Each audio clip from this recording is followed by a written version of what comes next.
अस्सलाम वालेकुम। My name is Zahid Gaffar और the channel the world of physics में आप लोगों का अगेन वार्म वेलकम है। आज जो हम लोग टॉपिक डिस्कस करने जा रहे हैं वो है पेयर प्रोडक्शन और पेयर प्रोडक्शन भी हम उसी टॉपिक में डिस्कस करते हैं जिसमें हमारी डिस्कशन चल रही है लाइट का बिहेवियर जो है वो एज अ पार्टिकल। तो लाइट जो है वो पार्टिकल के तौर पर बिहेव करती है।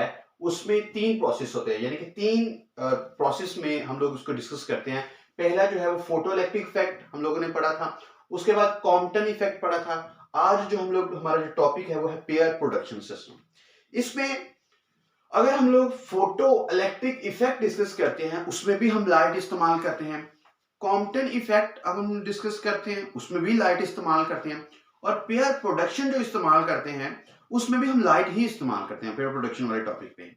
लेकिन इन तीनों में जो हम फोटोन इस्तेमाल करते हैं उनमें एनर्जी का डिफरेंस होता है। पहला, अगर हम लोग फोटो इलेक्ट्रिक इफेक्ट की बात करते हैं तो फोटो इलेक्ट्रिक इफेक्ट में हमारी जो फोटोन होता है वो लो एनर्जी का होता है। मतलब उसके पास इतनी सिर्फ एनर्जी हो कि वो मेटल में से इलेक्ट्रॉन को निकाले, मेटल की सरफेस तक लेके आए और उसको आगे मूव करवाए।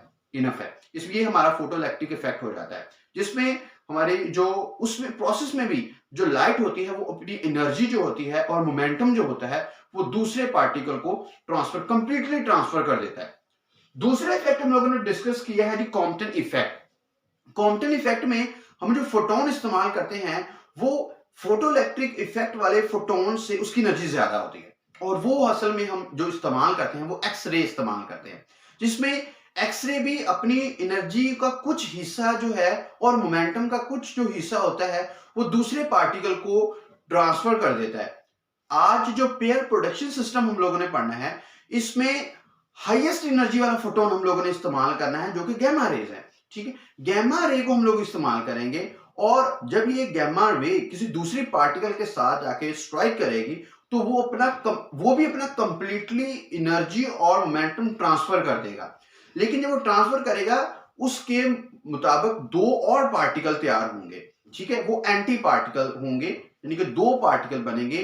वो दोनों के दोनों पार्टिकल जो हैं वो एक जैसे होंगे लेकिन उनके ऊपर जो चार्ज होगा वो डिफरेंट होगा। ठीक है, वही यही हमारा टॉपिक है पेयर प्रोडक्शन। ठीक है, इसमें अगर हम लोग ग्रामेटिकली इसकी एक्सप्लेनेशन देखते हैं जिसमें हम लोग इसकी फिगर को हम लोग देखें तो ये एक न्यूक्लियस है, न्यूट्रल न्यूक्लियस। न्यूक्लियस होते हैं जी न्यूट्रल, क्योंकि न्यूक्लियस के अंदर जो होते हैं वो दो तरह के पार्टिकल होते हैं। कौन कौन से?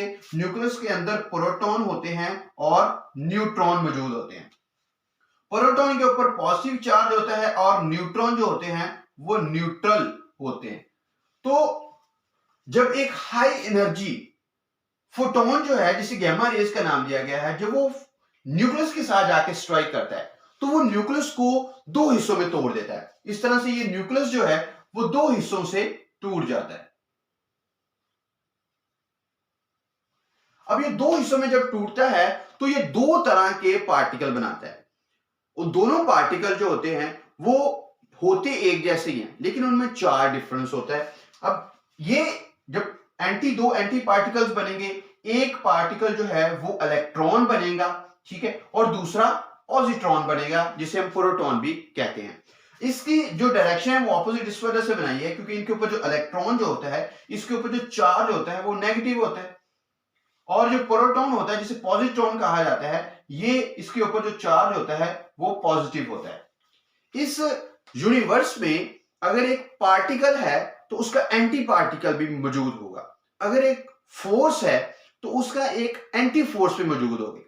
जिस तरह से हमें फ्रिक्शन फोर्स को एंटी फोर्स कहा जाता है। जब हम किसी ऑब्जेक्ट के ऊपर फोर्स लगाते हैं तो वो ऑब्जेक्ट जब ट्रेवल करता है तो उसको फ्रिक्शन फोर्स जो है वो रोकने की कोशिश करती है, वो एंटी फोर्स इसकी होती है। इसी तरह से ग्रेविटेशनल फोर्स जिसकी डायरेक्शन नीचे की तरफ है, जब हम उसके अपोजिट एक ऑब्जेक्ट को फोर्स लगा के ऊपर लेके जाएंगे तो वो उसका ग्रेविटी जो है उसको नीचे की तरफ खींचेगी। That is called anti force. वो है ग्रेविटी की एंटी फोर्स होगी जो कि ग्रेविटी फोर्स जो है वो ऑब्जेक्ट को नीचे की तरफ खींचती है। इसी तरह से पेयर प्रोडक्शन के अंदर जब एक फोटोन जो होता है वो न्यूक्लियस के साथ स्ट्राइक करता है तो वो पार्टिकल बनाता है। अगर वो इलेक्ट्रॉन बनाएगा तो वो जस्ट सिर्फ इलेक्ट्रॉन एक ही नहीं बनाएगा बल्कि वो इसका एक एंटी पार्टिकल भी बनाएगा। लेकिन अगर वो प्रोटॉन बनाता है तो वो सिर्फ प्रोटॉन नहीं बनाएगा बल्कि इसका एक एंटी पार्टिकल भी बनाएगा जो कि इलेक्ट्रॉन होगा। इसी तरह से ये एक जो है पार्टिकल, एक न्यूक्लियस दो हिस्सों में तकसीम हो गया, that is called electron and proton. वो फोटोन जिसके जिसके पास एनर्जी थी वो E थी, इस एनर्जी E के साथ ये फोटोन मूव कर रहा था। तो इस तरह से ये भी मूव किया तो इसकी जो एनर्जी है वो भी दो हिस्सों में तकसीम हुई। जिस तरह से ये फोटोन इस पार्टिकल को दो पार्टिकल नए पार्टिकल में बना दिया है, ठीक है, इसी तरह से इसकी जो एनर्जी है, फोटोन की जो एनर्जी होती है, ये भी दो हिस्सों में डिवाइड होगी।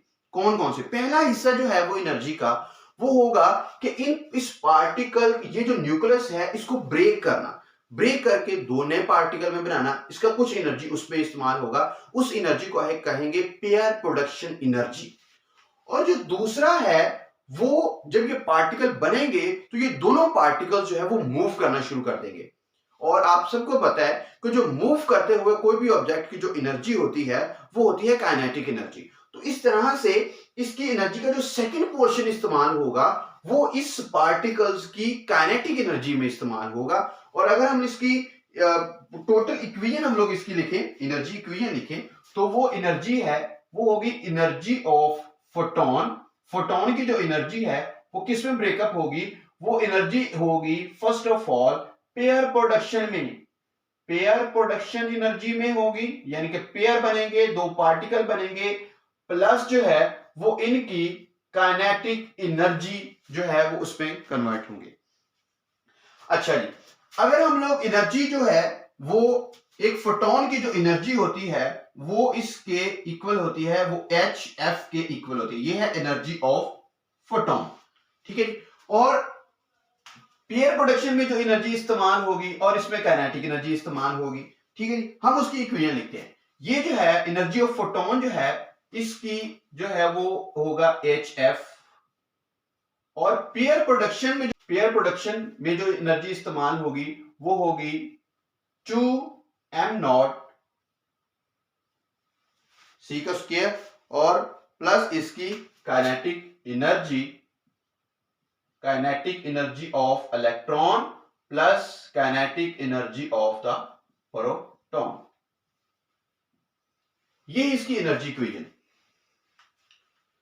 इसमें फोटोन जो है उसकी जो एनर्जी है वो दो हिस्सों में, एक पेयर प्रोडक्शन में और एक काइनेटिक एनर्जी में। पेयर प्रोडक्शन वाली एनर्जी जो है वो इक्वल होती है 2m0 C का स्क्वायर, और ये वाली जो काइनेटिक एनर्जी हुई है वो इलेक्ट्रॉन और प्रोटॉन यानी कि पॉजिट्रॉन को मूव करवाने के लिए इस्तेमाल हुई है। अब यहां पर ये जो एनर्जी ऑफ पेयर प्रोडक्शन की जो एनर्जी है ये मैंने आप लोगों के सामने लिखी है, ये 2m0 C का स्क्वायर। तो ये वाली एनर्जी कहां से आई? अब हम इसके बारे में डिस्कस करते हैं कि एल्बर्ट आइंस्टाइन ने अपनी एक इक्वेशन दी थी जिसमें उसने कहा था कि अगर कोई भी ऑब्जेक्ट जो है वो एक स्पीड ऑफ लाइट के साथ मूव करता है तो वो जो मैस होता है वो एनर्जी में कन्वर्ट हो जाता है, और इसी तरह से एनर्जी जो है वो मैस में कन्वर्ट हो जाती है। तो उसकी एक बड़ी फेमस इक्वेशन है E is equal to mc square, क्योंकि हमारे पास ये जो इलेक्ट्रॉन है उसका जो मैस, रेस्ट मैस लेंगे E is equal to m0 C का स्क्वायर। लेकिन पेयर प्रोडक्शन में सिर्फ एक पार्टिकल नहीं बना, पेयर प्रोडक्शन में जो है वो दो पार्टिकल बने हैं। तो इसका मतलब अगर हमने तो ये दोनों पेयर प्रोडक्शन में दोनों पार्टिकल की एनर्जी देखनी है तो जो टोटल एनर्जी होगी इसकी वो इक्वल होगी E इज इक्वल टू अब ये जो E है टोटल एनर्जी जो है वो प्रोटॉन की एनर्जी और इलेक्ट्रॉन की एनर्जी। तो प्रोटॉन की एनर्जी भी यही होगी m0 C स्क्वायर और इलेक्ट्रॉन की एनर्जी भी यही होगी। अब हम दोनों को ऐड करें तो ये हो जाएगा 2m0 C का square is equal to E, और ये E कौन सी है? ये E पेयर प्रोडक्शन वाली है। इस तरह से हम लोगों ने पेयर प्रोडक्शन में ये जो एनर्जी होती है ये हम लोगों ने इसकी वैल्यू लिखी E is equal to the m0 का 2m0 C का स्क्वायर। सो यहां पर ये जो एनर्जी भी हम लोगों ने फाइंड कर ली, ठीक है। तो यहां पर एक क्वेश्चन आप लोगों ने ये देखना है कि ये जो फोटोन होता है गामा रेज, इसने न्यूट्रल पार्टिकल के साथ आकर स्ट्राइक करना है, किसी चार्ज पार्टिकल के साथ ये स्ट्राइक नहीं करेगा। ये आप लोगों ने बात ध्यान में रखनी है कि जब एक हाई एनर्जी फोटोन जो है वो एक न्यूट्रल पार्टिकल के साथ जाके स्ट्राइक करेगा, तो ये दो तरह के पार्टिकल बनाएंगे। एक पार्टिकल जो है वो बनाएगा इलेक्ट्रॉन और दूसरा जो है वो प्रोटॉन बनेगा। तो इसके साथ ही हमारा जो पेयर प्रोडक्शन सिस्टम है टॉपिक जो है वो कवर हो गया है। और इस टॉपिक के साथ ही हमारा जो लाइट का पार्टिकल बिहेवियर है उसके जो तीनों के तीनों एक्सपेरिमेंट जो किए गए थे, जिसमें फोटोइलेक्ट्रिक, कॉम्पटन और पेयर प्रोडक्शन कंप्लीट हो गया है। तो आई होप आप लोगों को इस टॉपिक की अच्छे तरीके से समझ आ गई होगी। अगर इस टॉपिक की समझ आ गई तो वीडियो को लाइक और चैनल को सब्सक्राइब करके अपना फीडबैक दे सकते हैं। अगर किसी चीज़ की समझ नहीं आई तो आप कमेंट सेक्शन में आप लोग पूछ सकते हैं। थैंक यू जी, अल्लाह हाफिज़।